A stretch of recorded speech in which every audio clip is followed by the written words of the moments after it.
Hello dear students, welcome back in physics class. Physics second में chapter number 9 की study की जा रही है, क्लास 11 की। और हम पिछली क्लास में पढ़ चुके हैं। जो पिछली वीडियो थी उसमें हमने पढ़ा था यंग्स मॉडुलस पढ़े थे।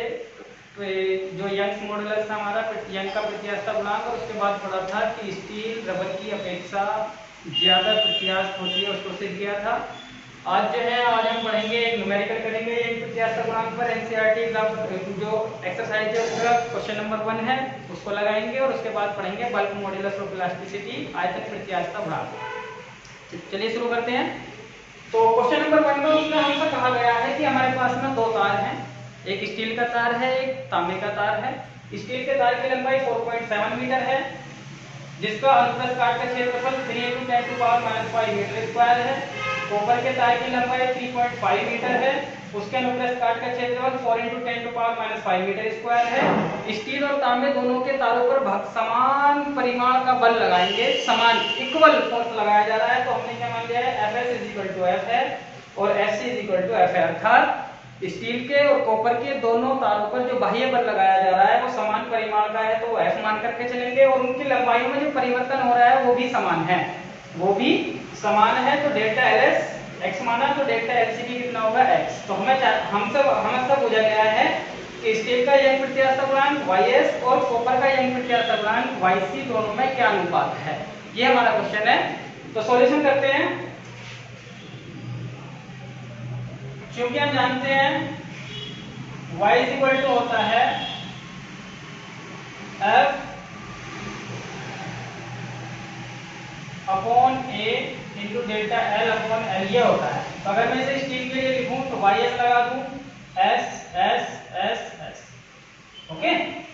ये ऊपर चला जाएगा तो इसका थोड़ी एक्सपेंड आगे वाली टर्म लिख लेते हैं, FS LS delta LS × AS।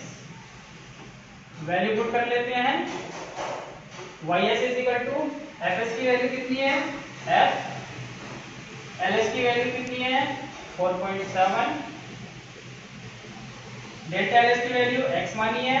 AS की वैल्यू कितनी है, 3 × 10⁻⁵। क्वेश्चन नंबर 1 कैलकुलेट तो नहीं कर सकते क्योंकि इसमें दो अननोन वेरिएबल है। अब निकाल लेते हैं कॉपर के तार के लिए। ये 4 स्टील 4 कॉपर, यंग प्रत्यास्थ गुणांक YC = हो जाएगा FC LC delta LC AC। Value put करें, FC की वैल्यू F है, LC की वैल्यू 3.5, डेल्टा LC x और AC की वैल्यू है 4 × 10⁻⁵। ओके, ये आ गया YC। क्वेश्चन नंबर 2 हमसे रेशियो पूछा गया है स्टील और कॉपर के यंग प्रत्यास्थ गुणांक का। अर्थात अगर 1 को 2 से डिवाइड कर दें तो YS और YC बन जाएगा लेफ्ट साइड में। तो कर देते हैं equation number 1 divide by equation number 2 करें। तो YS और YC = YS की वैल्यू रखेंगे F × 4.7 x × 3 × 10⁻⁵ divided by F × 3.5 x × 4 × 10⁻⁵। इससे ये कैंसिल हो जाएगा, इससे ये कैंसिल हो जाएगा, 10⁻⁵ से 10⁻⁵। जो बचता है इसकी मल्टीप्लाई ऊपर और इनकी मल्टीप्लाई आपस में होगी bye mathematical calculation. YS divided by YC तो कितना हो गया, 4.7 × 4 और ये हो गया हमारा 3.5 × 3। पॉइंट से पॉइंट हट जाएगा, ओके। अब इनका मल्टीप्लाई करेंगे तो 7 × 28, 2 4 × 16 और 2 18, 35 × 105। ये क्या है, YS और YC। इन दोनों को काटेंगे तो आ जाएगा 1.8। तो YS और YC = हो गया 1.8। तो YS और YC का जो रेशियो है, YS अनुपात YC अनुपात, ये वैल्यू आ जाएगी 1.8 अनुपात 3। ये आ गया हमारा सॉल्यूशन हो गया इस क्वेश्चन नंबर 1 का। आई थिंक आपको समझ आया होगा। इसी प्रकार के और क्वेश्चंस हैं, उनको करने की ट्राई करें। बाकी क्वेश्चन आपको बाद में कराए जाएंगे। इस वीडियो में ये एक क्वेश्चन होगा। अब हमारा अगला जो टॉपिक आता है वो है हमारा बल्क मॉड्यूलस ऑफ इलास्टिसिटी, आयतन प्रत्यास्थता गुणांक। जिस तरह से हमने यंग प्रत्यास्थता गुणांक पढ़ा था, तो यंग प्रत्यास्थता गुणांक हमारा था अनुदैर्ध्य प्रतिबल और अनुदैर्ध्य विकृति के लिए। आयतन प्रत्यास्थता गुणांक है हमारा अनुदैर्ध्य आयतन प्रतिबल या अभिलंब प्रतिबल और आयतन विकृति के लिए जो अनुपात बनेगा, उनके जो अनुपात होगा वो हमारा आयतन, जो आयतन प्रत्यास्थता गुणांक है वो होता है। तो अभी हम इसे रफ कर दें।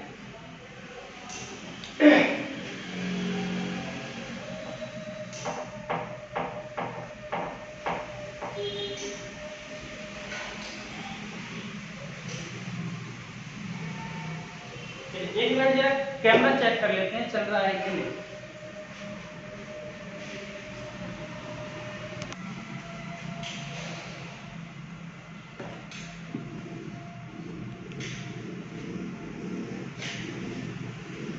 अभी तो अब ठीक है कैमरा।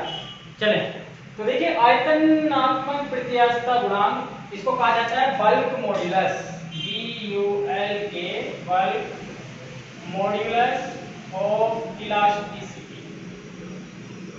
क्या बल्क मॉड्यूलस ऑफ इलास्टिसिटी? ये क्या है कि जब आप किसी पदार्थ के बने हुए गोले को किसी द्रव के अंदर डुबोते हैं तो द्रव के जो पार्टिकल्स हैं गोले की सतह पर अभिलंबवत एक बल लगाते हैं जिसको आयतनात्मक प्रतिबल कहते हैं।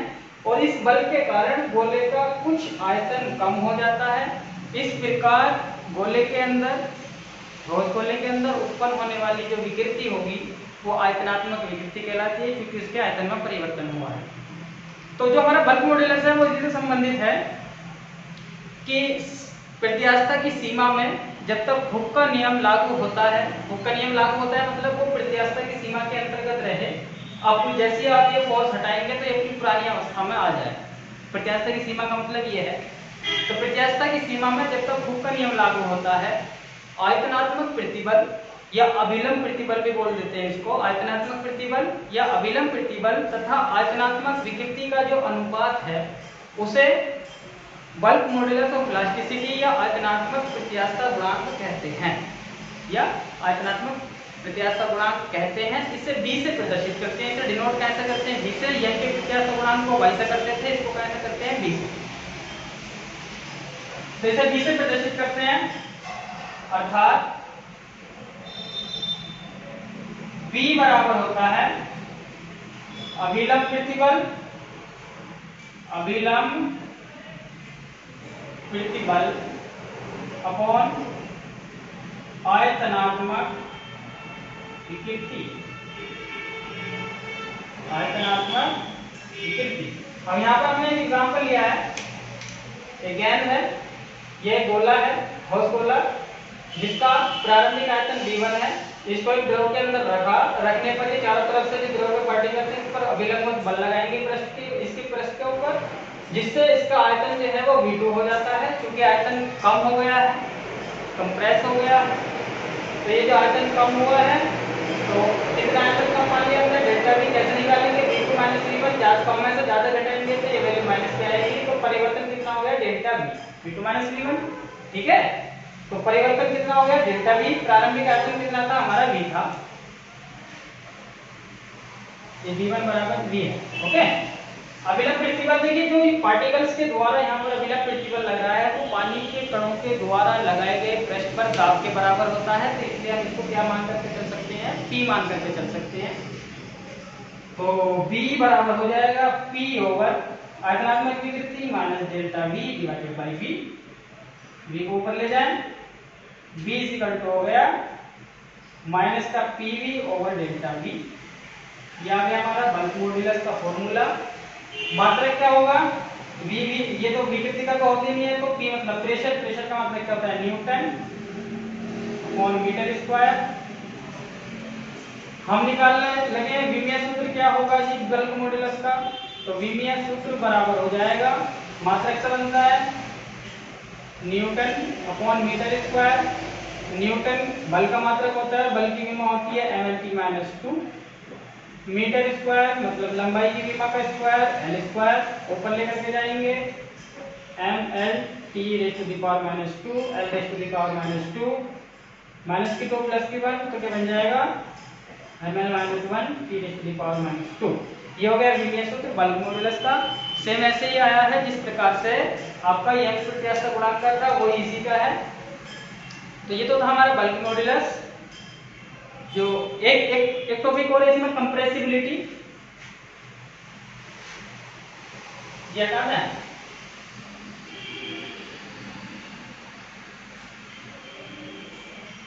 कंप्रेसिबिलिटी। देखिए कंप्रेसिबिलिटी ये संपीड्यता जो होती है किसी पदार्थ की, जो संपीड्यता होती है या कंप्रेसिबिलिटी होती है वो उसके बल्क मॉडुलस या आयतनात्मक प्रत्यास्थ गुणांक के व्युत्क्रम के बराबर होती है।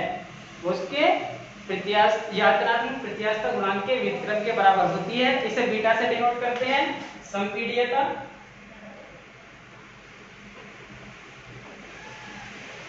इसे बीटा से डिनोट करते हैं और बीटा इज इक्वल टू होता है 1/b। अगर इसका मात्रक लिखना चाहें तो ये हो जाएगा metre square divided by newton. Okay, और अगर विमीय सूत्र बनाना चाहें तो विमीय सूत्र मीटर स्क्वायर बटे न्यूटन। मीटर स्क्वायर का l स्क्वायर होता है, न्यूटन का ml t-2 m की पावर -1, ये माइनस क्या आएगी तो ये हो जाएगा l⁻⁻1 और t⁻²। ये हो गया कंप्रेसिबिलिटी का विमीय सूत्र, मात्रक मीटर स्क्वायर पर newton. Formula beta is equal to 1/b। अगर और ज्यादा इसे एक्सपेंड करके लिखना चाहते हैं, जो b का फॉर्मूला आया था उसका उल्टा करके लिख दें तो बीटा इज इक्वल टू आ जाएगा, वहां पर आया था हमारा pv/Δv, तो ये हो जाएगा माइनस के Δv/p। ठीक है, क्यों? क्योंकि b इज इक्वल टू था माइनस pv/Δv, तो बीटा क्या आ जाएगा इसका इनवर्स व्युत्क्रम, ये हो जाएगा माइनस b/Δv/p। तो ये थी हमारी कंप्रेसिबिलिटी। आज की क्लास फिनिश होती है।